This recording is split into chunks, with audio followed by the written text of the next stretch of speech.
મિત્રો, હું વિધવા હતી અને ગામની બહાર ખેતરમાં ઝૂંપડી બાંધીને રહેતી હતી. એક દિવસ હું કામ પર ન જઈ શકી તો ખેડૂત મારા ઘરે આવી ગયો. જ્યારે મેં દરવાજો ખોલ્યો તો તે અંદર આવીને મારો હાથ પકડીને મને ચૂપ કરાવી અને કહ્યું કે આરતી, તું ચિંતા ન કર, હું તને અને મીરાને ક્યારેય ભૂખ્યા નહીં રહેવા દઉં. તો મિત્રો, કહાની ખૂબ જ સુંદર છે, તમને ખૂબ જ મજા આવશે, તો પૂરેપૂરી જોજો. તો ચાલો કહાની શરૂ કરીએ. મિત્રો, મારું નામ આરતી છે. મારી ઉંમર 28 વર્ષની છે. હું ગુજરાતના ભાવનગર જિલ્લાના એક નાના ગામ સરસ્વતીપુરમાં રહું છું. આ ગામમાં ખેતરોની વચ્ચે મારી એક નાની ઝૂંપડી છે, જેમાં હું અને મારી 3 વર્ષની દીકરી મીરા રહીએ છીએ. ઝૂંપડીની ચારે બાજુ લીલા ખેતરો લહેરાતા હોય છે. સવારે પક્ષીઓનો કલરવ અને સાંજે સૂર્યાસ્તની લાલીમાં બધું જ સુંદર છે. પણ મારા જીવનમાં તો અંધકાર જ છવાયેલો હતો. મારું જીવન ખૂબ જ મુશ્કેલી અને દુઃખથી ભરેલું હતું. શરૂઆતમાં પહેલાં તો બધું સુંદર હતું. મારા પંકજ સાથે લગ્ન થયા ત્યારે હું 22 વર્ષની હતી.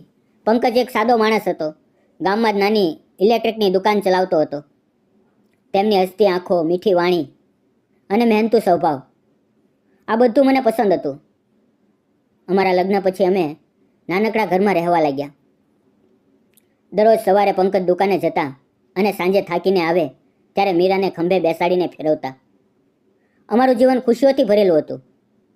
મીરાનો જન્મ થયો ત્યારે તો અમારા ઘરમાં જાણે સ્વર્ગ આવી ગયું હતું.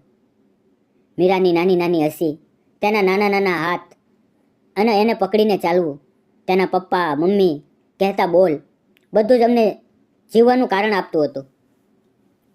પંકજ મીરાને ગોદમાં લઈને કહેતો, આરતી, આરતી, આ તો આપણી દુનિયા છે. અમે ત્રણેય એકબીજાની સાથે ખૂબ જ ખુશ હતા. પણ કુદરતે કદાચ અમારી ખુશીનો પસંદ નહોતી. એક દિવસ જ્યારે પંકજ દુકાનમાં વાયરિંગનું કામ કરી રહ્યો હતો ત્યારે અચાનક ઇલેક્ટ્રિક શોક લાગ્યો. તેમના હાથમાંથી વાયર છૂટી ગયા અને તે જમીન પર પડી ગયા. દુકાન પાસેના લોકોએ બૂમો પાડી. ગામના લોકો તેમને દોડીને હોસ્પિટલ લઈ ગયા. પણ ડૉક્ટરે કહ્યું કે તેમનું હૃદય બંધ થઈ ગયું છે. હું ઘરે હતી. મીરા રમતી હતી. અચાનક ગામના કેટલાક માણસો આવ્યા અને કહ્યું, આરતી, પંકજને તેમના શબ્દો અધૂરા રહી ગયા. પણ મને સમજાઈ ગયું. મારું વિશ્વ જાણે તૂટી પડ્યું. હું ત્યાં જ પડી ગઈ અને ધ્રુજકે ધ્રુજકે રડી પડી. પંકજ, તમે મને અને મીરાને છોડીને ક્યાં જતા રહ્યા? હવે અમે કેમ જીવશું? હું છીંચ પાડીને રડતી હતી. મારા આંસુઓ રોકાતા જ નહોતા. મીરા મને જોઈને ડરી ગઈ. તે મારી પાસે આવીને કહેવા લાગી, મમ્મી, પપ્પા ક્યાં છે? અને હું તેને વળગીને રડતી રહેતી. તે દિવસે મારી દુનિયા અંધારી થઈ ગઈ. પંકજના મૃત્યુ પછી મારું જીવન નર્ક બની ગયું. મારા સાસરિયામાં કોઈ નહોતું. તેના મા બાપ વર્ષો પહેલાં મરી ગયા હતા. મારા મા બાપ પણ નાનપણમાં જ ગુજરી ગયા હતા. તે પણ આ દુનિયામાં નહોતા. હું એકદમ એકલી પડી ગઈ. ગામમાં અમારી નાની ઝૂંપડી હતી, પણ જીવવું મુશ્કેલ થઈ ગયું. પંકજની દુકાનમાંથી જે થોડા પૈસા આવતા હતા તે પણ બંધ થઈ ગયા. હું રાત દિવસ વિચારતી કે કેમ જીવશું. મીરાને દૂધ પીવડાવવું, તેને ખાવાનું આપવું, બધું જ અશક્ય લાગતું. ઘણી વખત તો રાતે મીરા ભૂખી સૂઈ જતી અને હું તેને વળગીને રડતી રહેતી. ભગવાન, અમને ક્યાં સુધી આટલું દર્દ આપશો? મીરાનો શું વાંક છે? હું આકાશ તરફ જોઈને કહેતી. મારા આંસુઓ ગાલ પર વહી જતા. ગામના લોકો મદદ કરવા આવતા. કોઈ થોડા અનાજ આપી જતા, કોઈ કપડાં. પણ એ બધું અસ્થાયી હતું. ગરીબીની તંગીમાં જીવન વિતાવવું પડતું. હું મીરાને સાથે લઈને ખેતરમાં મજૂરી કરવા જતી. સવારે વહેલા ઉઠીને મીરાને કપડાં પહેરાવતી, તેને થોડુંક શાક રોટલી આપી અને તેને ગોદમાં લઈને ખેતર તરફ ચાલી પડતી. ખેતરમાં ઘાસ કાપવું, વાવણી કરવી, પાણી આપવું, હું બધું જ કામ કરતી. મારા હાથમાં ફોલ્લા પડી જતા, પીઠ દુખતી, પણ મીરાના મોઢા સામે જોઈને હિંમત રાખતી. મીરા ત્યાં જમીન પર બેસીને પથ્થરો સાથે રમતી.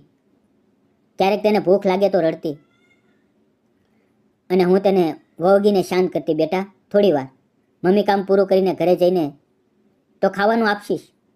પણ અંદરથી હું જાણતી કે ઘરે પણ કંઈ ખાસ નથી. એક વખત તો મીરાને તાવ આવ્યો, પણ દવા ખરીદવાના પૈસા નહોતા. હું તેને ગળે લગાવીને રડતી રહી, મારી લાડકી, તું તો મારી જાન છે, તને કંઈ થશે તો હું કેમ જીવીશ? મારા આંસુઓ તેના કપાળ પર પડતા અને તે મને જોઈને હસવાનો પ્રયત્ન કરતી.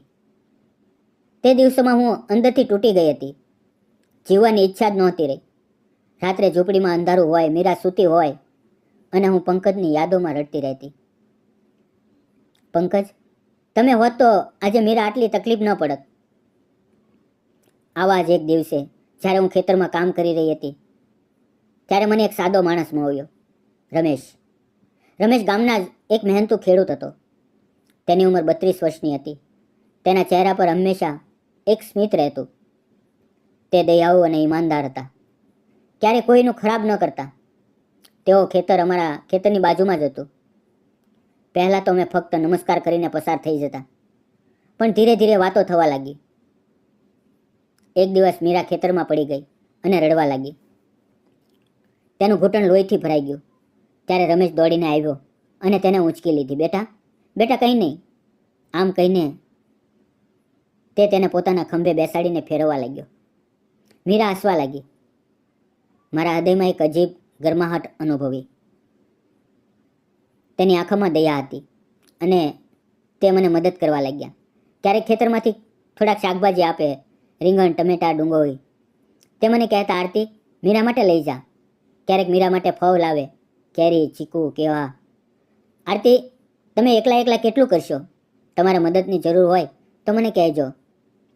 અને તેની વાત સાંભળીને મારી આંખોમાં આંસુ આવી જતા.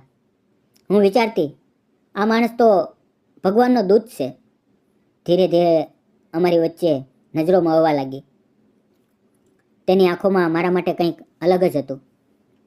એક લાગણી જે હું વર્ષોથી ભૂલી ગઈ હતી. મારા હૃદયમાં પણ એક નવી ગરમાહટ જાગી. રાતે ઝૂંપડીમાં સૂતી વખતે તેમની વાતો યાદ આવતી. એક દિવસ ખેતરમાં કામ કરતાં કરતાં અચાનક વરસાદ ચાલુ થઈ ગયો. વરસાદના મોટા મોટા ટીપા પડવા લાગ્યા. આકાશમાં વીજળી ચમકવા લાગી અને અમે બંને ખેતરની નાની ઝૂંપડીમાં આશરો લેવા દોડ્યા. ત્યાં અંધારું હતું. વરસાદનો અવાજ ગુંજતો, ઠંડો પવન ફૂંકાતો હતો. અમે ભીના થઈ ગયા હતા. મારા કપડાં પલળી ગયા હતા અને તેણે પોતાની છાલ ઉતારીને મને આપી. આરતી, આરતી, તને ઠંડી લાગશે, આ લે. તેના હાથની ગરમી મને અનુભવાય. ત્યારે મેં તેને મારી મુશ્કેલી જણાવી. રમેશ, મારું જીવન તો તૂટી ગયું છે. હું મીરાને દૂધ કે પૂરું જમવાનું પણ નથી આપી શકતી. ક્યારેક તો ભૂખ્યા સૂઈ જઈએ. પંકજ ગયા પછી હું એકલી પડી ગઈ. હું રડવા લાગી. મારા આંસુઓ વરસાદ સાથે મળીને વહી ગયા. તેણે મારા કાંધા પર હાથ મૂકીને કહ્યું, ચિંતા ન કર, હું તમારી મદદ કરીશ. તું તો હિંમતવાન છો. મીરા તારી જેમ જ મજબૂત બનશે. તેના શબ્દોમાં એટલી તાકાત હતી કે મને લાગ્યું કે કોઈ મારી સાથે છે.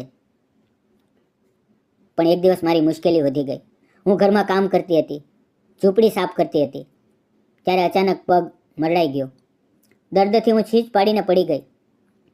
મીરા રડવા લાગી. મમ્મી, મમ્મી, ઉઠ ના. હું તેને વળગીને રડી રહી હતી. પગમાં અસહ્ય દર્દ થતું હતું. ચાલી પણ નહોતી શકતી. ત્યારે રમેશને ખબર પડી. કોઈએ કહ્યું હશે અને તે દોડતો આવ્યો. તેની આંખો આંસુથી ભરેલી હતી. તે મને જોઈને બોલ્યો, આરતી, કંઈ નહીં થાય તને, હું છું ને. તે મને ઊંચકીને જાણે હું કોઈ પાંખું હોઉં ગામના ડૉક્ટર પાસે લઈ ગયા. ડૉક્ટરે પટ્ટી બાંધી દવા આપી અને કહ્યું, થોડા દિવસ આરામ કરો. રમેશે પોતે પૈસા ભર્યા. ઘરે પાછા આવ્યા ત્યારે તેઓએ પોતે તેલ ગરમ કરીને માલિશ કરી. તેમના હાથની ગરમી મારા પગમાં નહીં પણ હૃદયમાં ઉતરી. આખી રાત તે મારી પાસે બેઠા. મીરાને પણ રમાડતા રહ્યા. તેને વાર્તા કરી. એક હતી નાની રાજકુમારી. મેં તેને પૂછ્યું, રમેશ, તમે મારા માટે કેમ આટલું કરો છો? તમારું તો પોતાનું ઘર છે, ખેતર છે. અને તેણે શાંતિથી કહ્યું, કારણ કે તમે મારા હૃદયમાં વસી ગયા છો. તારી હિંમત જોઈને મને પ્રેમ થઈ ગયો છે. તે રાત્રે હું મારું દર્દ તેને કહેવા લાગી. રમેશ, મારા પતિ પંકજને શોક લાગ્યો ત્યારે હું તૂટી ગઈ. તેને હોસ્પિટલમાં જોઈને મારું હૃદય ફાટી ગયું. મીરા તો નાની છે, તેને પપ્પા વિના કેમ મોટી કરું? ગરીબીમાં જીવું છું. ક્યારેક તો મીરા ભૂખી સૂઈ જાય છે. હું રાતે એકલી રડું છું. હું ધ્રુજકે ધ્રુજકે રડી પડી. મારા આંસુઓ તેમના હાથ પર પડતા હતા. તેણે મારો હાથ પકડીને કહ્યું, આરતી, આરતી, તું દુનિયાની સૌથી હિંમતવાન માં છો. તું દેવી છે. હવે હું છું ને, તને અને મીરાને ક્યારેય એકલા નહીં પડવા દો. મીરા મારી દીકરી છે. તેના શબ્દોમાં એટલી ગરમાહટ હતી કે મારું હૃદય દ્રવી ઉઠ્યું. તે રાતે મને પહેલી વાર લાગ્યું કે હું ફરી જીવી શકીશ. ધીરે ધીરે અમારી લાગણી વધી. રમેશ દરરોજ આવવા લાગ્યા. મીરાને નવા કપડાં આપ્યા. તેને શાળાએ મૂકવા લાગ્યા. મીરા તેને પપ્પા કહેવા લાગી. એક દિવસ સાંજે સૂર્યાસ્તના સમયે ખેતરની વચ્ચે ઊભા રહીને તેણે કહ્યું, આરતી, આરતી, હું તારી સાથે લગ્ન કરવા માંગુ છું. મીરા મારી દીકરી છે. હું તમને બંનેને સુખી રાખીશ. હું રડી પડી. આશાના આંસુ વહી ગયા. મેં હા કરી. અમે ગામના અંબામાના મંદિરમાં સાદગીથી લગ્ન કર્યા. તેણે મને માવા પહેરાવી, સિંદૂર ભર્યું અને મીરાને ગોદમાં લઈને કહ્યું, આજથી આ મારું ઘર છે, મારો પરિવાર છે. નવું જીવન શરૂ થયું. હવે અમારી ઝૂંપડીમાં હાસ્યનો અવાજ ગુંજે છે.